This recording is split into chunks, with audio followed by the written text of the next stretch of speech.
গাঁজা বিরোধী অভিযানে নেমে সাফল্য পেল চুরাইবাড়ি থানার পুলিশ। চুরাইবাড়ি থানার ওসি খোকন সাহা গোপন সংবাদের ভিত্তিতে জানতে পারে চুরাইবাড়ি থানাধীন গোবিন্দপুর হয়ে কদমতলা থানাধীন বাঘনের দিকে একটি গাঁজা বোঝাই গাড়ি বহিরাজ্যের উদ্দেশ্যে যাবে।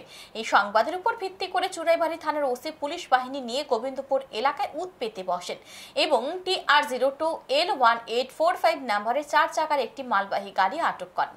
পরবর্তী সময় গাড়িটিতে তল্লাশি চালানোর ফলে গাড়ির গোপন চেম্বার থেকে 28 প্যাকেটে 150 কেজি গাঁজা উদ্ধার হয়। একই সাথে আটক করা হয় দুজনকে। ধৃতরা হলো আগরতলার চারিপাড়া এলাকার বাসিন্দা অভিজিৎ সরকার ও বিহারের বৈশালী জেলার বাসিন্দা সোনু কুমার।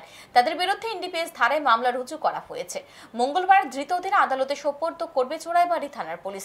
চুরাইবাড়ি থানার ওসি জানান, উদ্ধার হওয়া গাঁজার কালো বাজারের মূল্য আনুমানিক 35 থেকে 40 লক্ষ টাকা হবে। সুপার গাড়ি একটা ছোট ভেহিকেল, ওর মধ্যে করে গাঁজা গোবিন্দপুর হয়ে ওটা বাগনের দিকে যাবে।